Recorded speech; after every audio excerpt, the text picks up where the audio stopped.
مصر کی عظیم الشان تاریخ کلیوپاترا کے بغیر ناممکن ہے۔ کلیوپاترا کو حسن کی دیوی، بے وفائی کی علامت اور زہریلی ناگن جیسے القابات دیے جاتے رہے ہیں، لیکن جدید تحقیق نے ان میں سے اکثر کو غلط ثابت کر دیا ہے۔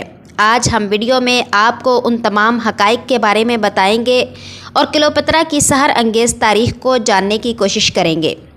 ناظرین، کلیوپاترا کو اس جہان سے گزرے 2000 سال سے بھی زیادہ کا عرصہ گزر چکا ہے۔ وہ اتنی خوبصورت اور حسین تھی کہ اس کو دیکھتے ہی لوگ اس کے حسن میں گرفتار ہو جاتے تھے۔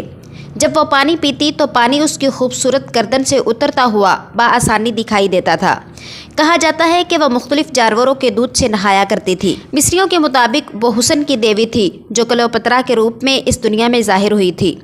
خوبصورت عورتیں یوں تو اس دنیا میں پیدا ہوتی رہتی ہیں، لیکن کلیوپاترا جیسی شخصیت شاید ہی کسی کو نصیب ہوئی ہو۔ اگر بے پناہ حسن کے ساتھ عورت کو ذہانت بھی عطا کی گئی ہو تو یہ کسی کرشمے سے کم نہیں۔ کلیوپاترا حسن کی ملکہ تو تھی ہی، لیکن اس کے ساتھ ساتھ بلا کی ذہین بھی تھی۔ اس نے بڑے بڑے چالاک بادشاہوں کو اپنی زلفوں کا اسیر بنا رکھا تھا۔ کلیوپاترا مصر پر حکمرانی کرنے والی 33ویں خاندان کی آخری ملکہ تھی۔ اس کے جد امجد سکندر اعظم کا جرنیل بطلیموس تھا۔ اس نے سکندر اعظم کے مرنے کے بعد خود مختاری کا اعلان کر کے مصر پر قبضہ کر لیا تھا۔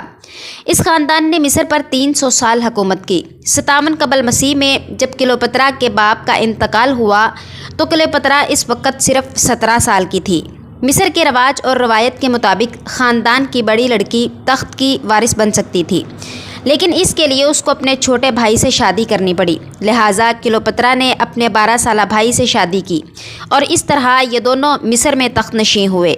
دراصل یہ مصر کا رواج تھا اور وہاں ایک بہن کے بھائی سے شادی کرنا کوئی بری بات نہیں تھی۔ حکومت کے تیسرے سال امراء کے بھڑکانے پہ کلیوپاترا کے بھائی نے مکمل اختیار اپنے ہاتھ میں لے کر اسے بے دخل کر دیا۔ کلیوپاترا نے حکومت حاصل کرنے کے لیے شام جا کر فوج اکٹھا کرنی شروع کر دی، لیکن وہ جانتی تھی کہ جب تک کسی بڑی طاقت کا ساتھ نہیں ملے گا مصر کے تخت کو حاصل نہیں کر سکتی۔ اس لیے اس نے اس دور کی سب سے بڑی جنگی طاقت روم کے شہنشاہ جولیس سیزر سے رابطہ کیا۔ کلیوپاترا کو کسی طرح معلوم ہوا تھا کہ جولیس سیزر خوبصورت لڑکیوں کا دلدادہ ہے۔ کلیوپاترا خود نہایت ہی حسین تھی۔ اس نے ایک جوا کھیلنے کا فیصلہ کیا۔ اس نے خود کو ایک قالین میں لپیٹا اور اپنے ایک خاص آدمی کے ذریعے اپنے آپ کو جولیس کے دربار میں پہنچا دیا۔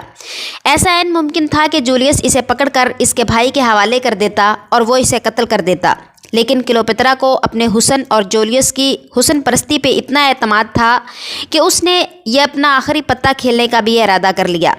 جب جولیس سیزر کے سامنے قالین کھولا گیا تو اس سے کلیوپاترا برآمد ہوئی۔ کلیوپاترا کے توقع کے عین مطابق جولیس اس کے حسن کا دلدادہ ہو گیا۔ اس نے اس کے بھائی کے مقابلے میں کلیوپاترا کی حمایت کا اعلان کر دیا۔ جولیس سیزر روم کا طاقتور ترین بادشاہ تھا۔ کلیوپاترا نے جولیس کی مدد سے مصر پر دوبارہ قبضہ کر کے اپنے بھائی کا کام تمام کر دیا، لیکن مصر کی ملکہ بننے کے بعد مصر کے رواج کے مطابق کلیوپاترا کو اپنے 11 سالہ بھائی سے شادی کرنا پڑی۔ حکومت سنبھالنے کے بعد وہ جولیس سیزر کے پاس روم دوبارہ پہنچی اور اس کے دل کی رانی بن گئی۔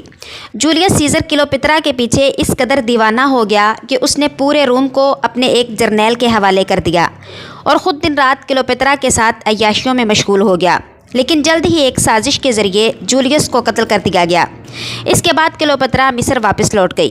کہا جاتا ہے کہ مصر واپس پہنچنے کے بعد اس نے اپنے بھائی کو بھی زہر دے کر مروا دیا۔ جولیس سیزر کے بعد روم میں خانہ جنگی شروع ہو گئی۔ سیزر کا قریبی دوست اینتھونی دعوے دار کی حیثیت سے سامنے آیا۔ کلیوپاترا نے اس جنگ میں کسی کی بھی حمایت نہیں کی، جس پر اینتھونی نے اسے بلا کر اس کی وجہ جاننی چاہی، لیکن کلیوپاترا اپنا تباہ کن حسن لے کر اس کے سامنے آئی تو وہ بھی اس کی محبت میں مبتلا ہو گیا اور اس کے ساتھ مصر آ گیا۔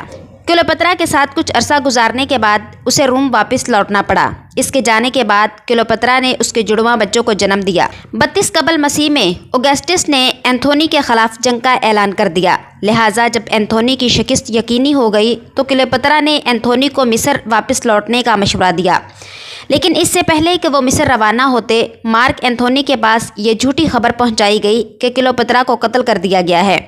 دل شکستہ ہو کر اینتھونی نے خودکشی کر لی۔ اوگسٹس روم کی طرف ایک عظیم فوج لے کر بڑھ رہا تھا۔